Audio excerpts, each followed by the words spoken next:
Hello tout le monde, c'est Agathe de la Pensée Colorée. Alors, je vous retrouve ce matin pour un live que j'avais envie de vous faire sur une des prises de conscience que j'ai depuis quelques temps, mais je pense que c'est intéressant de la partager avec vous parce que j'ai deux de mes clientes cette semaine qui m'évoquaient le fait qu'elles avaient parfois le sentiment de beaucoup travailler sur elles et puis que de temps en temps, elles n'avançaient plus, elles pouvaient se retrouver même dans certaines situations à stagner certaines semaines. Également, cette impression de beaucoup bosser sur elles et puis de pas toujours, de pas toujours avancer.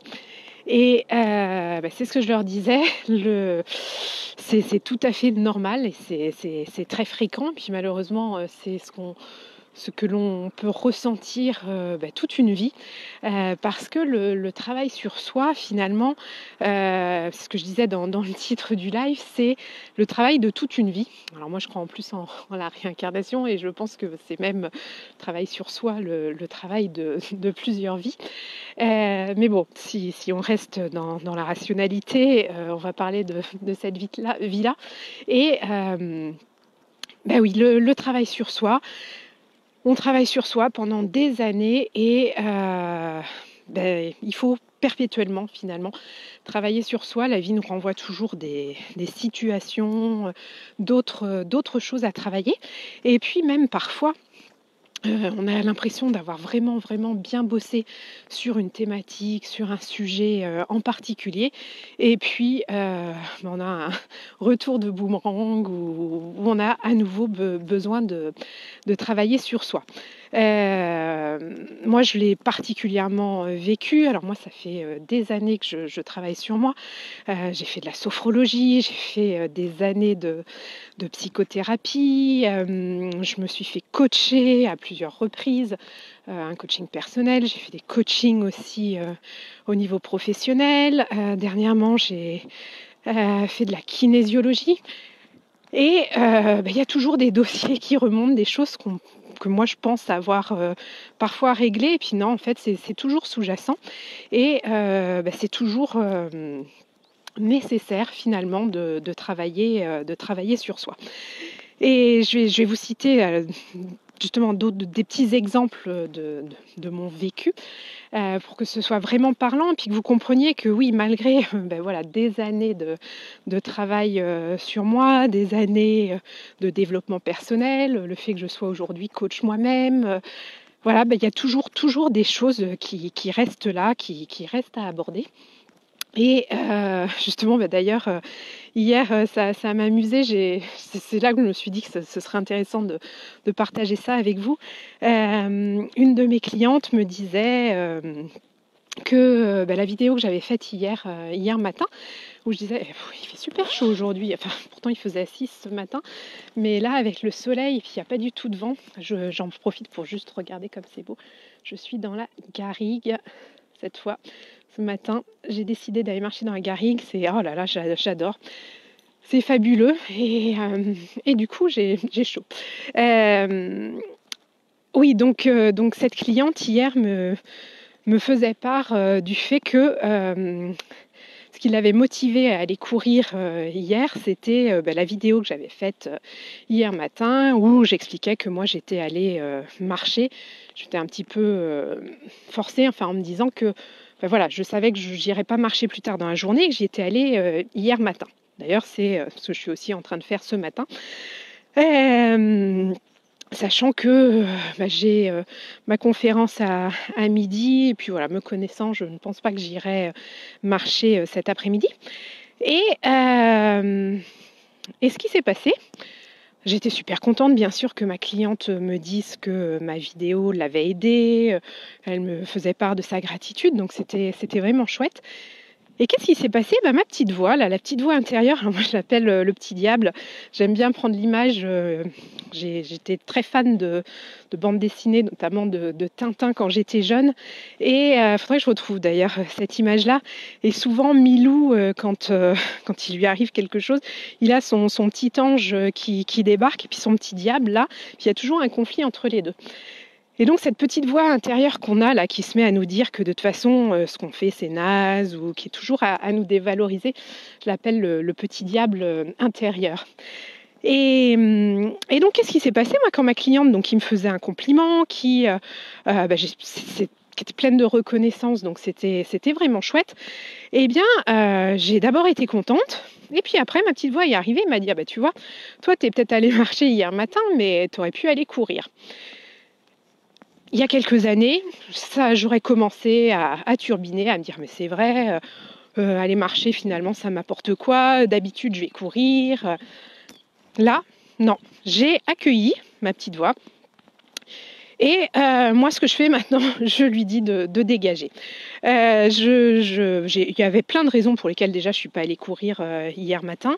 C'est pas du tout des excuses, c'est vraiment des raisons. Et puis en plus, je l'ai un peu improvisé hier d'aller marcher, donc c'était vraiment tout à mon honneur. Mais non, cette petite voix, elle voulait me dévaloriser et me dire que d'être allée marcher finalement, c'était pas super glorieux, quoi. Donc, ce que je vous invite à faire quand vous avez cette petite voix, d'ailleurs, j'ai une autre cliente encore qui me parlait de cette petite voix, et ce que je lui expliquais, ce qui est vraiment important, c'est d'accueillir votre petite voix quand elle arrive. Voilà, vous l'accueillez, comme ça vous en prenez conscience, et finalement, pour elle, voilà, tout d'un coup, elle est mise dans la lumière, et ça va être plus compliqué pour elle de continuer son petit cinéma, parce que hop, elle est dans les spotlights, et du coup, votre petite voix, tout de suite là, ça lui en met un coup. Et puis, vous pouvez lui dire de dégager. Moi, je lui dis arrête ton bullshit. Enfin voilà, il y a différentes façons de faire. Moi, j'estime que la petite voix, c'est vraiment quelqu'un de pas sympa, le petit diable, et que on peut être vulgaire, lui dire de dégager. N'hésitez pas, n'hésitez pas. Et dites-vous que plus vous allez faire ça, et c'est pour ça que je dis aussi que le travail personnel, le travail sur soi, c'est le travail de toute une vie. Vous allez le faire une première fois, vous allez le faire une seconde fois, vous allez le faire une troisième fois. Au début, ça ne va pas marcher, elle va rester là, cette petite voix. Il faut s'accrocher. Et comme je vous le disais, moi, après des années de travail sur moi, cette petite voix, elle continue à venir. La différence, c'est que ça ne m'affecte plus, alors qu'avant, ça m'affectait énormément. Mais voilà, c'est d'accepter que le travail sur soi, il faut continuer à le développer perpétuellement. Ça va être exactement la même chose, par exemple, avec vos peurs. Avec mes clientes, je travaille beaucoup aussi sur les peurs. Parce que qu'est-ce que c'est les peurs? C'est ça qui nous empêche d'avancer, c'est ce qui nous empêche de vivre la vie qui est la nôtre, c'est ce qui nous empêche d'être nous à 100%. Parce que on a quoi? Peur du regard des autres, on a peur de se lancer, on a peur de ne pas réussir, on a peur d'échouer, on peut aussi avoir peur de réussir. Il y a énormément de peurs. Et nos peurs, c'est exactement la même chose. On a beau... Ah, Hélène, tu me parles bien avec le petit diable. Tant mieux. Il faut absolument que je retrouve cette image des Tintins là, avec Milou. J'adore là. Et à chaque fois, moi, quand j'entends cette petite voix qui arrive là dans ma tête, ce serait dommage que je tombe pendant le live. Quand j'entends cette petite voix, j'ai vraiment cette image là, vous savez, du petit diable là, de Milou en petit diable. Et je trouve ça intéressant justement aussi de votre petite voix. Vous pouvez lui donner justement un nom, ou vous pouvez lui donner, la visualiser, qu'elle ait une image particulière, comme ça, en fait, vous l'humanisez aussi. Et ça, c'est toujours important, en fait, de se dire que quand on est plus dans le concret, la petite voix, vous allez être capable de lui parler comme vous parleriez à une de vos amies, ou le fait de l'humaniser, ça va rendre le dialogue beaucoup plus facile. Donc oui, là je vous parlais des peurs, et ce que je voulais dire sur les peurs, c'est que on a beau travailler sur nos peurs, finalement, elles restent là aussi. Elles sont pareilles. Ça reste sous-jacent. Et ça va être la même chose en fait pour déjà pour combattre une peur. Souvent c'est de se mettre dans une situation qui nous fait peur et puis de réaliser que finalement que c'est pas si terrible que ça, qu'on y arrive. C'est de focaliser sur des réussites, de focaliser sur du positif. Enfin il y a plein de moyens de travailler sur ces peurs, mais finalement les peurs elles vont rester là et vous êtes là encore toujours dans à avoir à travailler sur la maîtrise de vos peurs. Là, je vais vous donner deux exemples. Par exemple, les lives. Il y a quelques temps, il y avait certains lives que j'osais pas faire. Par exemple, le live que j'ai fait hier, même celui de ce matin, parce que j'avais peur en fait que ça intéresse personne. J'avais peur voilà, de me dire que c'était banal ce que je partageais avec vous. Et j'ai vraiment pris conscience en fait que non, il y a certaines personnes qui sont au degré d'avancement où j'étais moi il y a encore quelques années. Et je sais tout à fait qu'il y a 3 ou 4 ans, d'écouter ce genre de messages, ça m'aurait rassuré, ça m'aurait boosté, ça m'aurait permis d'avancer. Donc c'est la raison pour laquelle, alors là je pense que je suis un peu à contre-jour, ça va être plus compliqué pour que vous me voyez. Et donc du coup, je me suis dit que, et puis j'ai eu des messages comme ma cliente hier, beaucoup de retours positifs de ce que je partage. Donc du coup, ça m'encourage à continuer ce genre de live. Mais il y a des moments où quand même, avant de lancer un live, je peux me dire, mais est-ce que ça va vraiment être intéressant? Et du coup, moi, la méthode que j'utilise, je l'ai déjà partagée avec vous. Moi, c'est un petit peu, je me jette à l'eau, j'arrache le pansement d'un coup et j'avance sans trop me poser de questions et en me disant qu'on verra bien ce que ça donnera. Mais cette petite appréhension, elle va quand même être présente, d'autant plus les moments où je suis plus fatiguée, où j'ai moins bien dormi. Voilà, des moments où on va être plus dans le doute. Et ça, c'est tout à fait normal. Je pense que je vous avais déjà partagé une de mes plus grosses peurs quand j'étais plus jeune, enfin que j'ai traîné quand même un paquet de temps. Je pense que j'ai travaillé dessus. Doit faire il y a 3 ou 4 ans. Il y a 4 ans quand j'étais en formation de coaching. Oui, parce que la formation de coaching aussi, ça avait été quelque chose de très, très impliquant. Et aussi, finalement, ça a été aussi un gros travail sur moi. Donc, vous voyez, j'en ai des années de travail sur moi. Parce que la formation de coaching durait 18 mois. Et une de mes peurs, c'était déjà de rentrer dans des magasins, de rentrer dans une boutique, tout ça, je sais pas, j'avais une appréhension, j'avais beaucoup de mal à rentrer dans les magasins. Bon, ça c'était lié entre autres au fait que j'avais une basse estime de moi, que je m'aimais pas beaucoup, donc j'avais très peur du regard des autres. Et puis moi, quand je rentre dans une boutique, je dis bonjour, donc quand on me répondait pas tout de suite, je prenais ça personnellement. Enfin bon, il y avait énormément de trucs qui se passaient justement dans ma tête, dans le mental avec le petit diable. Et un exemple, ça me fait toujours rire quand je repense. Enfin, j'ai tout à fait conscience que ça peut sembler pathétique, mais j'étais comme ça et je le partage avec vous pour que vous rendiez compte. Enfin, voilà, on est comme on est et il faut vraiment l'accepter. Moi, je pouvais rentrer dans une boulangerie, demander un éclair au café si on me donnait par exemple une forêt noire, dessert que je déteste. Je repartais avec ma forêt noire sans avoir osé dire que je voulais un éclair au café. Donc en termes de positionnement, de m'affirmer, de savoir dire non, vous imaginez, j'étais vraiment quand même très très loin. Et c'est en travaillant sur moi que, voilà, justement en testant, en rentrant dans une boulangerie et puis demander un éclair ou dire ah ben non finalement je vais prendre un croissant et puis dire ah ben non je vais prendre un chausson aux pommes. Enfin voilà, c'est des petites techniques, mais en fait en se rendant compte que en se mettant dans la situation qui nous fait peur, qu'on survit, que ça se passe bien. Moi, je le fais tous les jours avec mon fils, mon plus grand, qui a un peu de mal à aller demander les choses, par exemple, au restaurant, ce genre de choses. Et toujours, voilà, le mettre dans la situation, puis se rendre compte que quand on demande quelque chose gentiment, on a un retour positif et que ça se passe bien. Et du coup, il a gagné beaucoup en confiance en lui sur ce genre de situation. Et toujours pour revenir à mon histoire de peur de rentrer dans les boutiques, maintenant j'ai aucun souci à rentrer dans un magasin. Enfin voilà, j'ai vraiment totalement réglé ce problème. Mais parfois, quand je rentre dans le magasin, eh ben, il peut y avoir le petit diable là, qui se met en branle en me disant bah, t'as pas peur là de rentrer dans le magasin. Enfin, tout de suite, j'arrive à le faire taire. Il n'y a pas de souci, mais pour vous dire que c'est encore présent. Alors que c'est une situation maintenant qui est totalement banale pour moi et qui est totalement réglée, mais la petite voix est, pardon, j'ai failli avaler un moustique, est toujours présente. Donc tous ces exemples, je vous les donne pour que vous preniez conscience que oui, si vous travaillez sur vous, vous allez progresser, ça va être super. Vous allez vous épanouir, vous allez vous sentir mieux.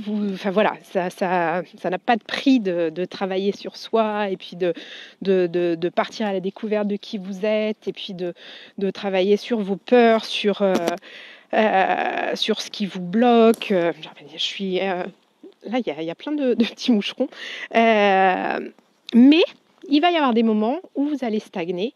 Et puis tout ce travail que vous faites sur vous, eh bien, il est non pas à refaire, mais il est à... je trouve pas le terme, c'est pas développer non plus, mais c'est à... comment dire faudrait que je cherche un mot, mais à entretenir. Voilà. C'est comme un jardin, en fait. Vous plantez de belles essences. Je partage juste avec vous. Regardez comme c'est beau. Je ne sais plus comment ça s'appelle, cette fleur. Je ne sais pas si vous voyez bien. Regardez. Hop. Je croyais que c'était de la sauge. Et en fait, c'est pas du tout de la sauge, puisque ça fleurit comme ça. Je me demande si c'est pas des élébores. Mais bon, il faudra que je vérifie, parce que je ne suis pas du tout certaine. Mais je trouve ça trop beau. C'est d'une pureté, d'une simplicité, cette fleur. Et d'une belle couleur. J'adore. Mais toujours est-il, donc voilà, c'est de vous dire que c'est exactement comme un jardin. Vous allez planter des graines. Il y en a qui vont pousser, et puis ça se cultive. Par moment, vous allez avoir des mauvaises herbes. Voilà, la petite voix, ça peut être aussi vu comme une mauvaise herbe. Mais vous allez, voilà, devoir perpétuellement continuer à travailler sur vous. Et c'est OK. Il faut que vous fassiez la paix en fait avec ça, que vous vous disiez que c'est comme ça. Et puis une fois encore, dans les moments de doute, je pense justement à cette cliente qui hier me disait ouais, depuis 15 jours, j'ai l'impression de ne pas avoir avancé. Finalement, quand on se pose, quand on se retourne vraiment, non pas sur les 15 derniers jours, mais sur les 3 mois, les 6 mois, les 10 dernières années, si vous travaillez depuis longtemps sur vous, de vous dire waouh, mais au contraire, j'ai fait un cheminement de folie. C'est extraordinaire ce que j'ai traversé, ce que j'ai surmonté, ce que je suis devenue. Et ça, comme je vous le dis, bon, moi j'ai encore quelques moments de doute. Mais quand je me retourne sur les 15 dernières années, je me dis waouh, je suis contente de tout ce que j'ai fait, ce que je suis devenue et où j'en suis. Donc c'est vraiment ça que je voulais partager avec vous. C'est vraiment super important. Et quand vous avez une baisse de morale, pensez à tout ça et essayez de focaliser sur le positif. Je sais que c'est facile à dire et pas facile à faire. N'hésitez pas aussi, comme je le dis toujours, je le répète, à bien vous entourer. Ayez quelqu'un à qui vous pouvez vous confier dans ces moments de doute, une amie que vous appelez. N'hésitez pas à pleurer si vous en avez besoin. N'hésitez pas à partager. Moi, j'ai vraiment pris conscience de quelque chose, d'autant plus depuis notre déménagement. Je sais pas, quand j'étais à Paris et que je parlais, moi je suis assez cash et je dis bien les choses, donc quand les enfants sont durs, quand je suis fatiguée à cause des enfants, j'hésite pas à le dire, de dire des fois des mercredis après-midi que je suis plus fatiguée après une journée avec les enfants qu'après une journée de travail et à l'exprimer. Et je sais pas, à Paris, j'avais un peu l'impression d'être une extraterrestre, d'être la seule à vivre ça avec mes enfants. Et ici, je me rends compte, les gens sont comme moi. J'ai rencontré d'autres femmes qui n'en peuvent plus les mercredis après-midi. Enfin, on échange beaucoup là-dessus. Et finalement, vous vous rendez compte, quand vous êtes dans l'authenticité, dans l'expression de ce que vous ressentez, de vos sentiments, de vos émotions, généralement, l'accueil en face les personnes sont touchées que vous partagiez ça avec vous et elles vont elles aussi se dévoiler, elles vont elles aussi accueillir ce que vous ressentez, elles vont vous motiver. Donc, ayez quelqu'un autour de vous à qui vous pouvez vous confier. C'est pas obligatoirement votre conjoint. Votre conjoint, c'est pas obligatoirement son rôle justement d'être là dans ces moments-là. Ça peut être une amie, ça peut être aussi une psychothérapeute, ça peut être une coach, ça peut être enfin, il y a plein de sortes de thérapeutes qui peuvent être là pour vous aider dans des moments charnières, dans des moments où vous en avez besoin. Donc n'hésitez pas, c'est ce que je dis toujours, n'hésitez pas à vous faire aider. C'est pas une faiblesse de se faire aider, au contraire, c'est une force. C'est prendre conscience de votre situation et puis vous dire que vous prenez les choses en main. Voilà ce que j'avais envie de partager avec vous. Je vais continuer ma petite balade. Je vous refais un petit tour d'horizon. Alors là, je suis devant un pain maritime. Non, c'est peut-être même pas un pain maritime, celui-là, je sais pas. Oh, mais c'est fabuleux. Là, j'adore ce nouvel environnement. Voilà. Écoutez, je vous souhaite une belle journée, pleine de soleil. Pour toutes les personnes qui sont inscrites à ma conférence en ligne à 12h15, je vous dis à tout à l'heure. Si vous n'êtes pas encore inscrite, vous pouvez encore le faire, il est encore temps. N'hésitez pas, toutes les infos sont soit sur ma page Facebook, soit sur mon site www.penser-coloré.com. Vous allez dans les événements et puis il y a la conférence en ligne Changer de vie, par où commencer. Et je vous dis à plus tard. Hélène, un petit message. Alors, tu m'as vraiment éclairé, ton partage m'a fait du bien. Merci de tout cœur. Ah, merci Hélène. Ah, mais écoutez, je continue un petit partage. Tu sais, Hélène, ça me fait du bien aussi ce que tu me dis. Parce que quand je vous disais que par moments, moi aussi, j'ai plus le soleil, là, je pense que vous ne me voyez plus très bien, des petits moments de doute. C'est le cas, par exemple, quand on fait un live et puis qu'il n'y a personne qui est là au live, on en discutait avec une autre copine entrepreneur, des fois on a des gros moments de solitude où on est en live et puis finalement personne n'est sur Facebook à nous regarder, on a l'impression de parler dans le vide. Parfois il y a des vidéos où on n'a quasiment pas de like, enfin, le métier d'entrepreneur, c'est pas évident non plus, et c'est vrai que cette reconnaissance, on peut aussi aller la chercher. Et c'est vrai que quand on a vos messages, quand on a les petits likes, les petits cœurs, tout ça, ça fait un bien fou. Et là encore, un message que j'ai envie de vous faire passer, c'est dans ces cas-là, c'est croyez en vous, soyez alignés, dites-vous que ce que vous faites, vous le faites pour vous avant tout, en effet pour d'autres personnes, et puis s'il n'y a pas toujours le retour que vous attendez, le retour que vous attendiez, eh bien c'est pas grave, c'est que c'est comme ça, et puis que ce sera mieux la prochaine fois. Voilà. Tout cœur, une belle journée, et puis je vous dis à très vite. Bye bye.